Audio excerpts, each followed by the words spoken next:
Hey everybody, I was gonna do a live, but I can't do one from here because there's no service up here, so I'm doing a quick little video. I'm here at the Royal Hawaiian Sandalwood Farm in Hawaii.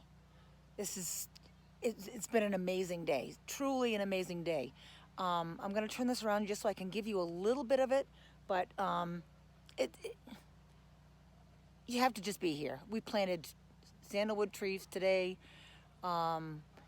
Talk to the farmers that live here and do the work here. It was totally cool. Let me see if I can get this around for you guys just a little bit to see some. But honestly, it doesn't really do it justice because I was going to do a live, but like I said, I can't because we don't have any, there's no service up here. So sorry for the shortness of this, but I did take a bunch of videos, so I will share those with you folks later. Bye, guys. Welcome to the Hawaiian Nursery. My name is Ton Speechins, and I am the forester here at the Hawaiian Reforestation Project.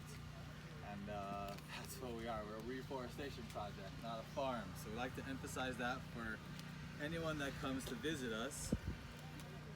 And so I'm gonna tell you guys a little bit about the history of sandalwood in Hawaii, and how that has directly resulted in us arriving here at this project and you guys. So, does anyone know much about like sandalwood history in Hawaii? Not many people do. Not many people do. So sandalwood has existed, been traded internationally for centuries, and so when foreign traders started to come to Hawaii, when it was discovered by Westerners and Easterners, they started to interact with the Hawaiians. And what happened was the Hawaiians came to find out there are all these new fancy things that these traders brought that they wanted, pretty much mostly the monarchy. And so the monarchy started to procure all these really nice fancy things like horse-drawn carriages and mirrors and fancy dresses, and in doing so, they were introduced to a system of currency and a system of debt. And so in Hawaii, traditionally, their economy was based off of a trade and barter system. If you were a pig farmer and you wanted fish, you go trade pig with the fishermen. And so when the Hawaiians were told that they needed to pay money for these things, they were not used to the system of currency. And so the foreign traders were like, you know what, you have money to pay for this. It's actually growing on those hillsides. It's those trees, those sandalwood trees. And so sandalwood in Hawaii is a very special thing because within the Centellum genus, I'm going to throw out a lot of science words. If anyone has any questions, just raise your hand and I'll answer them to the best of my ability. So sandalwood, this guy right here, it's a member of the Centellum genus. Within the Centellum genus, there are only 16 species. We have 6 of them here. So over a third of all of the sandalwood species existent in the world are from Hawaii. They only grow in Hawaii. They evolved here. And so it is a literal epicenter for sandalwood. And so these traders recognize this because they recognize this valuable tree growing all over the hillside. And the Chinese actually refer to Hawaii as the Sandalwood Mountain. Whenever we are targeting sandalwood for regeneration, for reforestation, it's very fortunate for us that it does what it does, or it behaves the way it does when it's harvested. And so if there's one thing you should know about private conservation or the restoration of land is that it's really expensive. Fences are not cheap. And it rarely ever produces an income. We are very uniquely blessed in our forest, in our project, that we are working with a forest that has one of the most valuable timber resources in the world.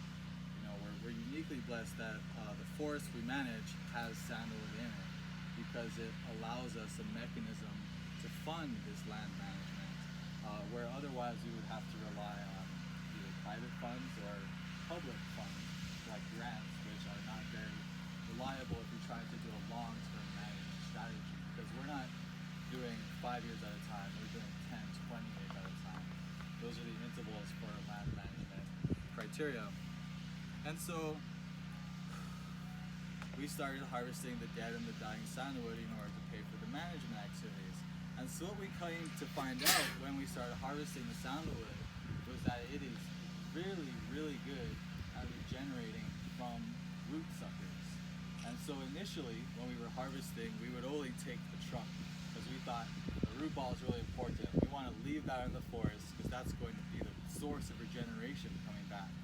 And it was true, that happens. You leave the root ball there, there is a lot of regeneration that happens right at that trunk. And so there are a couple downsides to that. If you have 8 trees trying to grow up in a 2 square foot area, there's going to be extreme competition for light, water, and resources.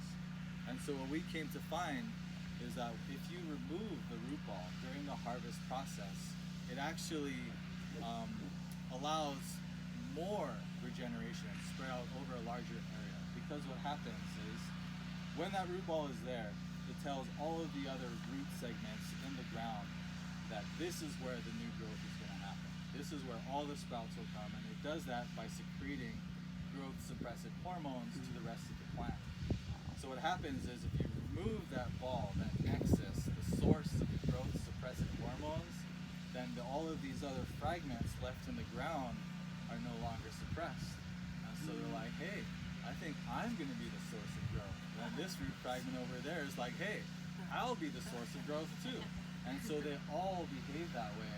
And so you get more suckers, more shoots coming out and spread out over a larger area. Pretty clever. And so you get more, and I just repeated what I just said. And so that is very beneficial because when they mature, it will increase the overall size of your canopy.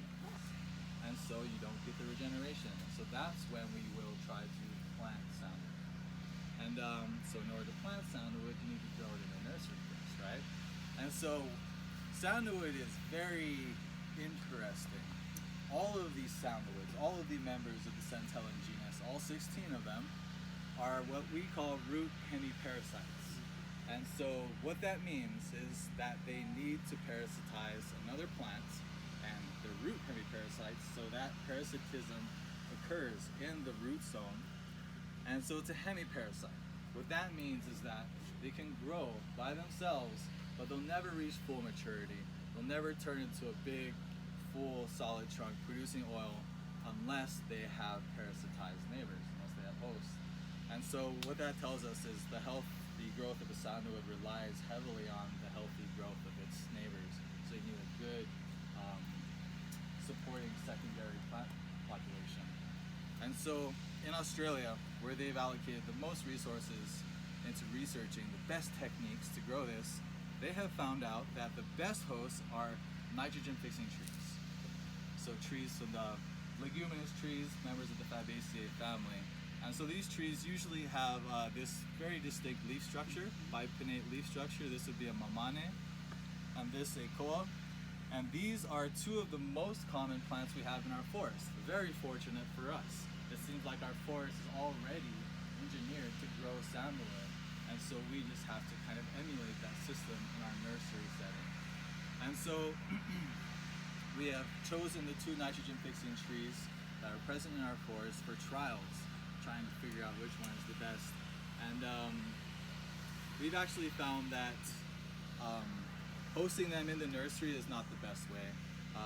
If you try to host them in the nursery in the same pot, there can be a lot of competition between the host and the sandalwood. That's not so much of a factor if they initiate that connection, but that doesn't happen all the time. Let's say, for example, we plant 100 sandalwoods and then we pair them all with koas. Maybe 20% of them will attach right away, 20% will never attach, and then the remaining 60 will attach like 4 or 5 months down the line. So whenever we grow them with hosts in the nursery, the results are very variable. We don't like that when we're trying to project the number of plants that are going to be ready at a certain time for outplanting. And so we try to establish a system of cultivation that is uniform, not variable. We can project models based on how many plants we need. So these trees right here, the mamane and the koa, they form this symbiotic relationship with fungus in the soil. And so our atmosphere that we breathe in is like 70% nitrogen. It's mostly nitrogen. That's what you breathe mostly, but you don't use it. And so nitrogen is an extremely vital vital nutrient for plant growth. But they can't use the nitrogen that's in the air. They absorb, the same air we do, but they can't use that nitrogen. It's not in the right form. So what happens is they form this partnership with fungus in the soil. The fungus has the very unique ability to fix that atmospheric nitrogen into a usable form. And so these specific family of plants are able to work in partnership with soil microbes to bring nitrogen out of the air into the plants so they can utilize it. So that is what a nitrogen fixing plant is. And many plants fall into this classification. They're generally called legumes. And so sugar snap peas, any kind of pea, they're all legumes. Ice cream bean tree, they're legumes. And so they have a couple of defining characteristics aside from the nitrogen fixing. This leaf structure is a very characteristic leguminous leaf structure. You can see it's like parallel bipinnate leaf structure, and it's the same thing here, and you'll see the same thing on a pea plant. And and on top of that, most nitrogen fixing plants will produce a pod with beans in it. Same with peas, sugar snap peas and snow peas, they're all Fabaceae. So you use those as the host?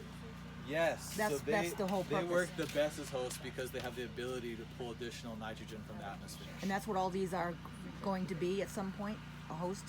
At some point, if there is a sandalwood close enough, they will become a host. Okay, yeah. Okay. And how many hosts does a sandalwood require? 7 throughout its lifetime. And this is based on a 20-year harvest cycle. So in Australia, they grew these plants, for a 20-year period. And they figured out in this 20-year period, they need at least 7 hosts to sustain it.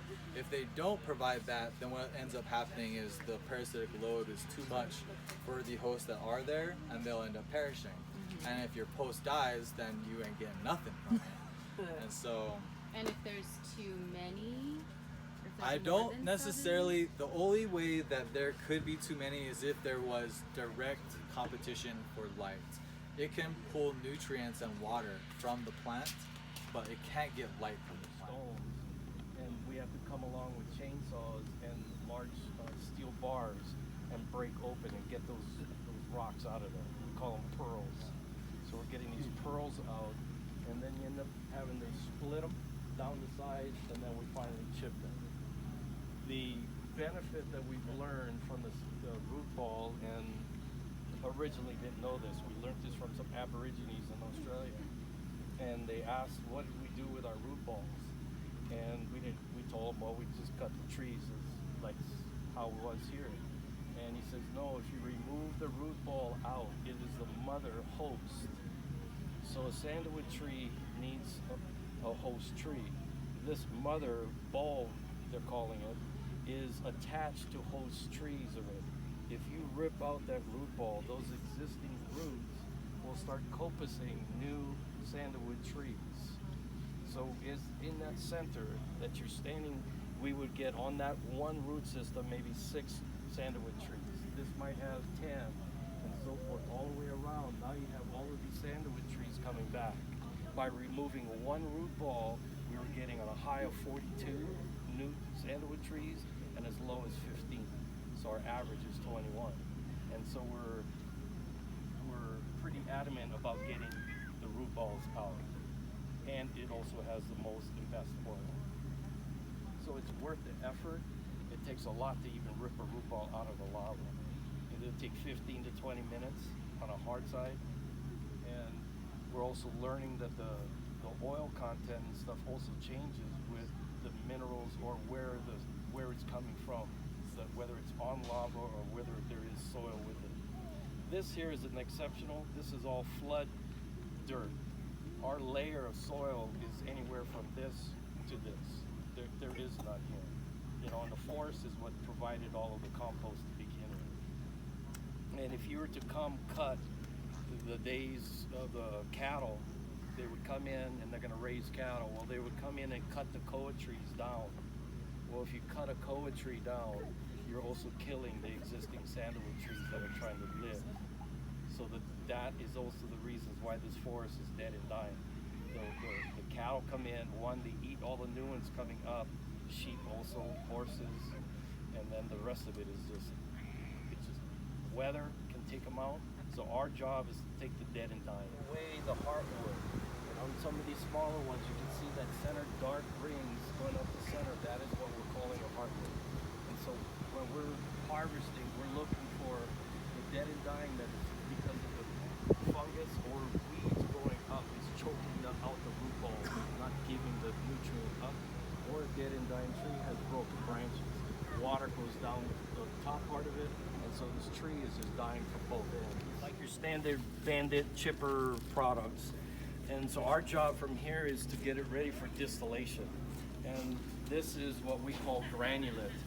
And it's a 3/8 minus product, which allows the pressure which needs to be set up in this, because of the density of the wood, you have to have pressure. And so let's say if you're doing lavender or eucalyptus where you're using leaves, it doesn't use pressure. In this case, the density is the only way you can break those cell walls is with pressure. The other concept is that when that steam is coming through and rising, it has an extra oxygen molecule. So it wants to pick up that oil. And as a vapor, it comes around and then it changes to oil and water. And they'll go through that over there. Our job here is to do all the chipping, granulating. So we're loading this bin, it's feeding a granulator, which has rotating knives and a screen. So the product has to come out a certain size. And we're going to be going down a narrow corridor. Not everybody's going to hear it. But let me introduce myself. I'm John Holly, I'm an oil master. This is Andre, and he's another oil master. He just got a stripe, so congratulations to him. And congratulations to all you guys for earning stripes to get here. So we give you the best that we got. And this is where the oil's made. And we do the best we can. And I hope they told you it's a family business. What 40 people used to do, we now do it 6. So, and we do it more efficiently. So we're kind of really proud. Anyway, I hope you're proud to sell it because it's a very, very good product. Anyway, so these joints right here, these big cylinders right here are called joints. It is very, very hot and very volatile. Do not touch any bells, whistles, no light switches, no valves, nothing. Because a lot of the pipes are over 280 degrees, so your feet will stick to it. But they're in operation now. We should have shut it down at 2 o'clock, but we wanted you guys to hear it, see it, smell it, and feel it, because that's the only way you're going to know how good this stuff is. So we're going to walk over here. Now Andre's going to hang back over here for the guys and the girls in the back that can't hear, to help you out with any questions you have. I'm going to take, one station at a time and show to the people who can hear me about that. So once we're done with this, with the initial group, then we can bring in the guys coming in from behind, we can kind of explain it, and Andre can help explain what we're doing. We have to bring in water. So the water for this system goes up into those 2 big tanks up there. We have 30,000 gallons of well water in there that supplies this system. We have a 125 kW generator back here, and 2 big propane burning boilers. They're like your household water heaters, okay? So what that does, it heats the water up to almost 300 degrees, that's steam. And it comes through those through these pipes into this manifold at 283 plus degrees. When we instill the steam, when we first light the thing up, we have to open these up. These valves will start producing steam slowly. Once we get to the temperatures, we have a lot of valves to adjust to keep it right in that area where we get premium oil. Steam goes in the bottom of the torque, and all of that stuff that you saw in the other building, it's all in here, 270 kilograms. So each one has approximately 270 to 273. Steam goes through the chip and it opens it up.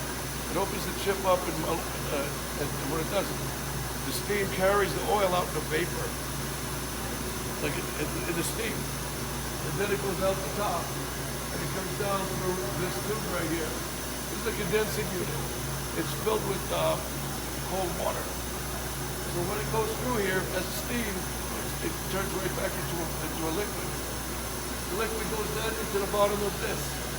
And this thing's probably about a good 100 degrees right here. Matter of fact, it's Celsius, you can't read it from here. But anyway, when it cools down, the oil separates. The oil floats and the water goes down. What do they call the water in here? Hydrosol? Hydrosol. We probably make about 2,000 to 3,000 gallons a day. But we're only running once a week, and we only get it when we're running. So the oil separates, bring the oil down to here. We took some out so you can see what it looks like. This is raw oil. It hasn't been processed. What I mean by processed is strained, take out most of the water and whatever sediment we might get, from the tree bark or whatever. So it's filtered, which I will show you down here. This is at the end of the run. After you folks are gone, I'm going to harvest the rest of this oil, process it, do my paperwork, and then shut down and do the maintenance on this system. I'll be here till tonight. Anyway, we have the 5 torques, and you're going to notice one thing. Somebody's going to ask me this question: why is the color of the oil different? I'll tell you why. Let's go this way. If we can just squeeze around a little bit, get as many people as possible. This oil right here, this raw oil was produced at 9 o'clock last night. We left the rest of the oil in there so you folks can see, feel, and smell. I'm gonna have to clean the mess after everybody's gone.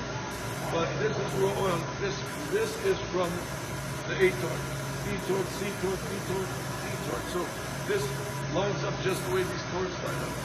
Now when Andre pulled last night, we got 1 jar here.